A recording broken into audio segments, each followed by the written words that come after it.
Hola, ¿qué tal? Bienvenido a una nueva entrega de Entre Dos, espacio de entrevista del Canal Cubano de Noticias. Hoy dialogamos con un joven escritor, periodista y guionista de televisión.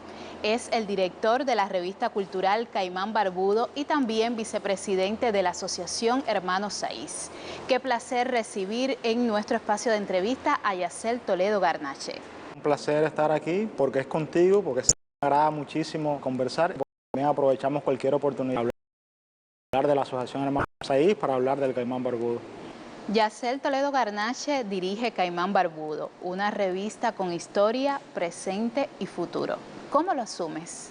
Primero, yo siempre he sido un apasionado, he sido fan de las revistas del Caimán Barbudo. Recuerdo mucho la etapa en la universidad, que nosotros siempre seguíamos sus páginas, ahí leímos muchísimo trabajos, los analizamos incluso en clase, y siempre que pensaba en la revista, a mi mente venía Vladimir Zamora, el Vlado, que es recordado como el caimanero mayor, que fue también miembro de la Asociación Hermanos Saiz, de su dirección nacional. Por eso es que cuando me proponen llegar a la revista lo pensé, aunque debo decir también que no hubiese llegado al Caimán Barbudo si no hubiese sido quien me hubiese insistido en quien lo hiciera. O sea, ahí Fidel Díaz Castro, su actual director, muchísimo en que lo hiciera, como también otros miembros del actual equipo. Ahí llegué con muchísimo entusiasmo, sé que es una oportunidad enorme, sobre todo de aprender, de seguir soñando y de seguir haciendo junto a un equipo en el cual hay mucha diversidad. De hecho, una de las cuestiones que más me impresionaron cuando llegué al Caimán fue precisamente el sentido de pertenencia que tienen sus integrantes. Ahí hay una combinación muy favorable de personas de mucha experiencia, como es el caso del mismo Fidelito, que es por ejemplo autor del Diablo Ilustrado, que es también trovador con mucha experiencia, Joaquín Borges Triana, que sin duda es uno de los referentes en el periodismo cultural en el país, sobre todo en lo que tiene que ver con música. Ahí está también Rafael Grillo, que es profesor en la universidad, que es narrador con varios libros publicados, y hay también jóvenes que ya tienen un camino también con ciertos aplausos en el panorama periodístico y cultural cubano, como es el caso, por ejemplo, de Dailena Dovale, que es ganadora de varios concursos, incluido el 26 de julio, y se han sumado otros muchachos, como es el caso de Claudia Damiani, diseñadora de profesión, pero también escritora, narradora, ganadora del premio David, ganadora del premio Calendario, junto a otros como Alba León, que lleva las redes. Ahí estamos todos. Hay una armonía muy favorable, de hecho eso a mí me ha impresionado muchísimo, me hace sentir muy bien, y sé que en el Caimán podemos lograr muchas cosas. Hay varios proyectos que están todavía en camino, que van a ir saliendo poco a poco, pero sabemos que van a ser muy favorables. Más allá de una publicación sobre arte y literatura, Caimán Barbudo mira con agudeza la cultura, desde dimensiones más amplias, y a partir de ahí reflexiona sobre la realidad cubana. ¿Cómo se proyecta Caimán Barbudo en el contexto cubano actual? ¿Qué temas están sobre la mesa en términos de agenda? Cuando nosotros llegamos al Caimán, lo primero que hicimos fue adentrarnos en su archivo. O sea, revisamos las revistas del año 66, que salieron las primeras. Ahí uno siente una emoción tremenda por la historia que tiene esa publicación en lo relacionado directamente con la literatura, el arte, pero también en cuanto al pensamiento, desde su primer número, desde su declaración inicial. Ahí está, por ejemplo, por primera vez la poesía de Silvio Rodríguez, ahí están las obras de Oswaldo Guayasamín, de muchos de los escritores que son hoy Premios Nacional de Literatura o Premios Nacionales de Artes Visuales. Se publicaba Julio Cortázar, a Benedetti. Eso obviamente implica un gran compromiso del equipo actual, y nosotros hemos tratado de mantener muchas de aquellas secciones iniciales del Caimán, de las que se fueron sumando poco a poco, como es el caso por primera vez, que es para publicar a poetas inéditos, como es el caso alrededor del disco, que es una sección que tiene Joaquín Borges Triana. Hemos ido sumando también otras nuevas, como Crónicas del Desayuno, que la hace Alexis Díaz Pimienta, sobresalientes repentistas, que la hace además de varias partes del mundo, crónicas que por lo general publicamos en horas de la mañana. Ahí también hay una sección nueva que se llama Ojo de Caimán, que es de fotografía, de fotoreportaje. Sumamos otras, Viernes de Calendario, que es precisamente para promocionar escritores ganadores de ese reconocimiento, que es el principal que la asociación a nivel de país.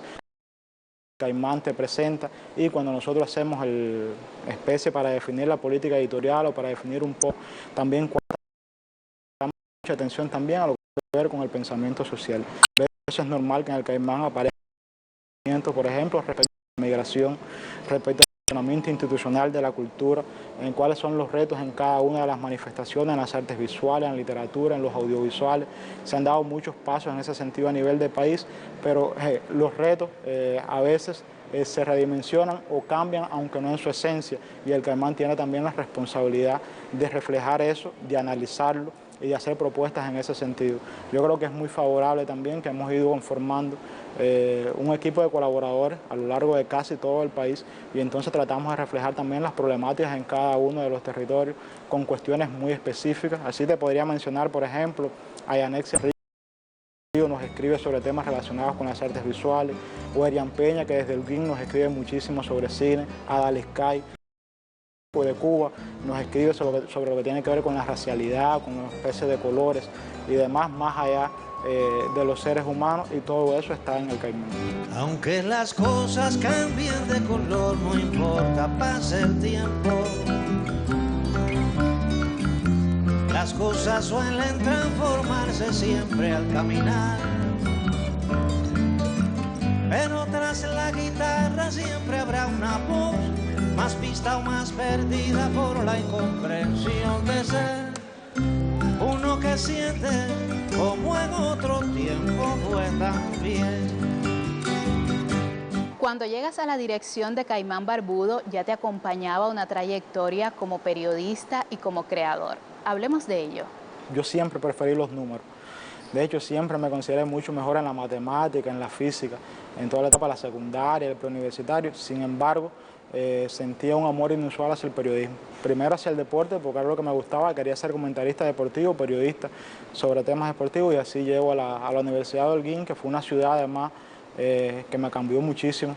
O sea, en Holguín yo por primera vez fui al teatro, por primera vez vi ballet, tuve excelentes profesores que tenían la dualidad también de ser periodista y ser escritor, como es el caso de Rubén Rodríguez, ganador del Premio Nacional de la Crítica. Eso hizo que me inclinara también hacia temas más relacionados con el arte, con la literatura en específico, y también me fue bastante bien en concursos y demás relacionados con el periodismo. Ahí, por ejemplo, nos dieron el Gran Premio a la Prensa Escrita en Holguín al mejor trabajo publicado en el año, en el 2013, a pesar de que uno era estudiante todavía, o los primeros lugares en prensa escrita y periodismo digital en el Festival Irma Armas in Memoriam. Ahí nos seleccionaron mejor graduado integral de la universidad, alumno más integral de la enseñanza universitaria en la provincia, y así otras cuestiones que también nos fueron motivando muchísimo. Llego a la provincia de Granma, al periódico La de Majagua, en el año 2014. Allí también fueron buenos resultados con los premios de opinión de Daña Casalí, tanto en prensa escrita como en periodismo digital. Nos dieron 2 veces el premio por la obra del año. Llego a la Agencia Cubana de Noticias como director en la provincia en el año 2016. Ese mismo año nos dieron el premio por la obra del año a nivel nacional de la agencia. También hay varios 26 de julio. También a la literatura nos fue bien, en particular después que pasamos el Centro Nacional de Formación Literaria. E indudablemente yo creo que eso nos fue dando mucha experiencia, nos fue dando confianza. En el periodismo siempre se está aprendiendo constantemente, incluso con sinceridad. Te digo que yo a veces quisiera regresar a esa etapa inicial. Yo la dedicaba casi 18, 20 horas del día al periodismo. Yo solía llegar sobre las 7 de la mañana, muchas veces dormía en la propia redacción de la agencia en Granma, me quedaba a dormir ahí en el sofá y estaba repleto de sueños, de muchos anhelos, creía que lo podía cambiar todo. Eso se notaba bastante también en los trabajos de esa época. Hemos ido cambiando poco a poco, pero yo creo que en esencia también seguimos siendo los mismos, y el periodismo nos sigue motivando, seguimos muy enamorados de la profesión, aunque ya no la ejercemos como antes tanto. Si tuvieses que caracterizar tu obra, que hacerlo en pocas palabras, ¿qué dirías? Hagamos una sinopsis sabiendo que, bueno, quedarían muchos méritos por contar. Es la obra de un joven cubano que está repleto de sueños, que trata de mirar su realidad también de una manera crítica, de hacerlo con agudeza y a la vez que ha ido madurando. Hoy, sobre todo cuando yo leo los trabajos iniciales, ahí había crítica casi ruda sobre muchos fenómenos. Algunos de esos trabajos incluso no se llegaron a publicar. Cuando escribí unas crónicas, a veces eran crónicas casi descarnadas también. Te decía que yo en ese sentido creo que he ido madurando un poco, uno va aprendiendo que se pueden decir de todo de manera diferentes, de maneras más sutiles, y yo creo que se va viendo también el cambio de un periodismo más cercano a la literatura. Esa fue una de las razones por las cuales entré al Centro de Formación Literaria. O sea, me interesaba sobre todo utilizar las técnicas narrativas en función del periodismo, más en estos tiempos que sabemos y que siempre ha sido así. O sea, el periodismo, además de informar, además tiene que también entretener, tiene que también enamorar, y en eso son muchísimos los retos.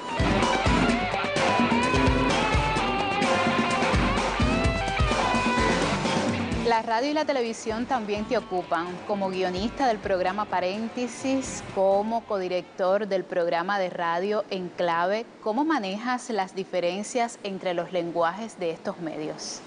Por mi cercanía a la literatura siempre me consideré un periodista de prensa escrita, por eso cuando me gradué insistí muchísimo en que me pusieran en el periódico.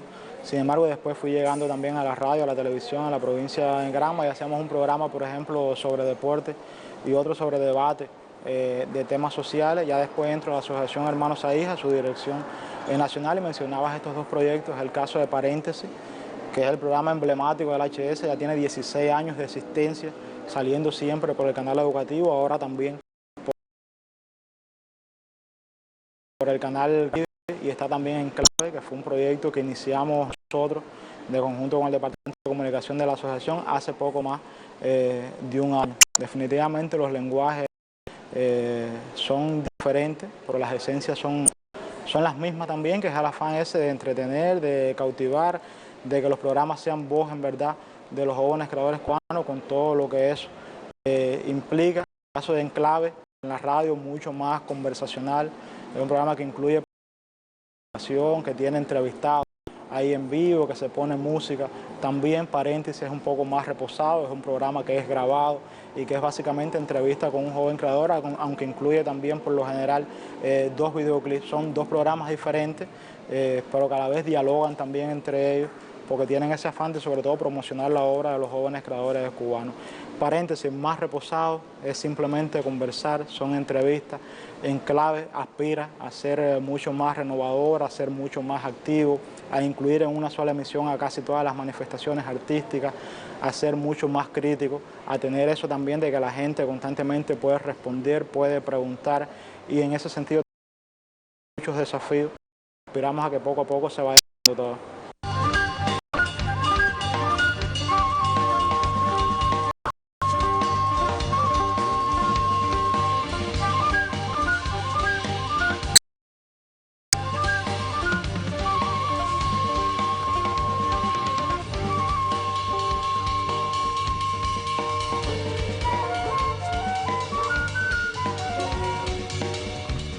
¿Qué no le debería faltar, a tu juicio, a un programa que intente comunicar el arte joven y que pretenda llegar precisamente a los jóvenes? Yo creo que la belleza y el atrevimiento en todo sentido, o sea, el atrevimiento en lo creativo, en la temática, en la manera de abordarlo, a tratar que sea en verdad reflejo y manantial mismo de cuáles son las preocupaciones, de cuáles son las ideas de los jóvenes creadores cubanos. En ese sentido, como yo te decía, la belleza es la belleza en lo formal, o sea, en el uso de los diferentes recursos, tanto televisivos como radiales, también en la manera de presentarlo, y tienen que ser programas que estén también muy actualizados, o sea, que estén también en verdad reflejando lo que está pasando en esos momentos, cuáles son las preocupaciones reales, y que reflejen el palpitar de los jóvenes creadores y de la asociación que en estos momentos lo representa, que es la asociación también, que es como especie de madre de estos dos proyectos. En Paréntesis nos resulta un poco más difícil lograrlo por sus características, y en Clave damos pasos quizás con mayor velocidad en ese sentido. Los programas en los que participas están vinculados a la organización de la cual eres vicepresidente, la Asociación Hermanos Saiz, Núcleo del Arte Joven. Hablemos de los roles de la HS en su proyección hacia las comunidades, hacia las instituciones. Yo entré al HS como miembro en el año 2013 por la sección de literatura. Ahí en Granma había sido vicepresidente, había estado ayudando ahí mucho, y me había incluso ya desligado un poco de las funciones como tal de la organización. Estaba el subdirector nacional de la Agencia Cubana de Noticias cuando vuelvo a la asociación. La HS tiene algo, que es que cuando uno la conoce en verdad por dentro, uno se enamora completamente de ella por todo lo que abarca porque dentro en verdad es una familia enorme, somos más de 3.500 integrantes a lo largo de todo el país con muchísima diversidad. Es una organización que, por ejemplo, abarca más de 100 eventos y jornadas de programación en todo el país, que tiene una plataforma enorme de comunicación, de promoción también, y que tiene una proyección también sumamente social. Tú lo mencionabas, o sea, constantemente se van a las comunidades, no solamente en las ciudades. Nosotros tenemos varios eventos, cruzadas artísticas que llegan hasta zonas montañosas, por ejemplo en Cienfuegos. Ahora durante el verano se realiza una cruzada artística por zonas del Escambray y se llegan a más de 15 comunidades. Se hace también de esa manera en Villa Clara.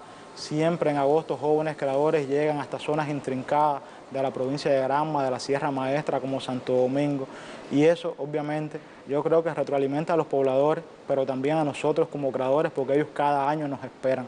Ya cuando se van acercando a la fecha nos escriben, nos preguntan que si es seguro que vamos a estar allá, y es una relación ahí en verdad muy especial. La HS a la vez es una organización que nunca descansa, que tiene en verdad el reto de ser una especie de ser vivo que constantemente tiene que saltar, que criticar, que enamorar, que tiene el desafío de constantemente estarse renovando. Eso a nosotros nos pone una dinámica que es complicada, pero que a la vez se disfruta mucho, en la cual tratamos de aprovechar al máximo las ideas, la sapiencia y también el ímpetu de todos sus miembros. Hay algo que a mí me llama mucho la atención de la asociación, y es algo también por lo cual uno trata de estar ahí, de ayudar lo más posible, que es que nosotros solemos estar hasta los 36 años de edad, y eso nos impone una dinámica también a nosotros, y queremos hacer lo más que podamos en el menor tiempo posible. Eso a veces se nota mucho en nuestros proyectos. Es también una especie de épica, una especie de alma propia que tiene la HS, que la ha construido a lo largo de todo este tiempo, que nos exige a nosotros no traicionarla jamás, con todo lo que eso significa, y en ese sentido nosotros nos esforzamos al máximo también, tratamos de ir con la mayor frecuencia posible a las diferentes provincias, de conversar con todos sus integrantes, de tener en cuenta todas las ideas, y que el HS refleje también esa pluralidad y ese afán de constantemente hacer. Todo comenzó con un latido. Entonces, luego de ese latido primero, llega la palabra, la danza, el gesto, el dibujo, la música, y empieza el arte como un desafío y también como un destino. Para decir Asociación Hermanos Saiz, hay que hablar de sístoles y diástoles, de espíritu y también de la juventud como una cualidad intrínseca del buen arte, ese que no sabe envejecer. No hay creación sin raíz, no hay creación sin irreverencia. De Sergio y de Luis tiene la asociación El Arrojo y la Belleza. De la Revolución recibe el encargo de preservar lo más revolucionario, la cultura. Son infinitas las rutas que nos trajeron acá y abarcan mucho más de 35 años. Hay arroyos martianos y fidelistas, hay vocaciones pospuestas por el deber o refrenadas para que brille el talento ajeno. Hay muestras y concursos, hay veneración por la maestría que se da y funda, hay becas y premios, hay avances y retrocesos, hay proyectos y sueños que no se agotan, que no se pausan. Hay una singularísima organización latiendo. ¿Cuáles son los temas que mueven el debate de los jóvenes creadores hoy? La promoción siempre está en el centro de todos los debates, lo relacionado directamente con la literatura, con la música, con las artes visuales. Hoy en el país tenemos muchísimo por hacer en ese sentido, y la HS está impulsando también, exigiendo, dando ideas y también concretando proyectos propios en ese sentido. Por ejemplo, en literatura es verdad que tenemos una gran cantidad de editoriales en el país. La propia HS tiene 5 editoriales propias. Nosotros definimos los libros a publicar, pero en ese sentido hay que hacer mucho más en cuanto a los ebooks, en plataformas para la comercialización de los libros, también en la música. Tenemos que avanzar mucho más, aunque es la manifestación en la que más se ha hecho. Pero, por ejemplo, en el cine, ¿cuánto más podemos hacer nosotros en ese sentido? Por ejemplo, en las artes visuales, esas son preocupaciones constantes. También de manera frecuente se dan ideas y se proponen proyectos para hacerlo con mucha frecuencia. No sé todo lo rápido que se debiera hacer en ese sentido, pero indudablemente hace mucha falta. Sabes que tenemos una sección de crítica e investigación y lo relacionado más con lo académico o con las preocupaciones que están en la calle, en la sociedad, también están en el centro del HS, primero porque nosotros como jóvenes creadores no estamos en ninguna burbuja, no estamos aislados, somos parte de ese pueblo, de esa sociedad. Esas preocupaciones también laten en nosotros y nosotros también las debatimos en espacios como el Dialogar, que vamos a retomar a partir del mes de septiembre, otra vez ahí en el Salón de Mayo, y que pretende llegar más a las universidades, que pretende llegar más a las comunidades, siempre debatiendo, polemizando. A veces lo hacemos casi con fiereza por la manera en la que se dicen las cosas, pero tratamos sobre todo de proponer y siempre que sea posible de estar nosotros también impulsando esos cambios, esas cuestiones que queremos hacer de manera responsable también, y dialogando constantemente con las esencias de la asociación que te mencionaba, que son también las esencias de Cuba como nación. Te digo dos palabras y me devuelves cuanto eso signifique para ti. Arte comprometido. Yo creo que un arte comprometido con nuestras esencias como seres humanos, con nuestras verdades, como jóvenes, como hombres y mujeres, y también arte comprometido con el alma misma de Cuba, que es puramente cultural. Por suerte, desde que uno las analiza desde los inicios, o sea, tenemos la suerte de que en Cuba siempre ha existido una relación muy especial y muy fuerte entre la intelectualidad, entre el arte y también entre su vanguardia política, lo cual deberá ser siempre así, precisamente para bien de las esencias, para bien del alma y del corazón mismo de la nación. Muchísimas gracias, Yacel, por haber accedido a este espacio de entrevista del Canal Cubano de Noticias. Muchísimos éxitos en tu labor como creador y como periodista. Gracias a ti, un placer de verdad. A usted, amigo televidente, le espero en una próxima emisión para seguir dialogando entre dos.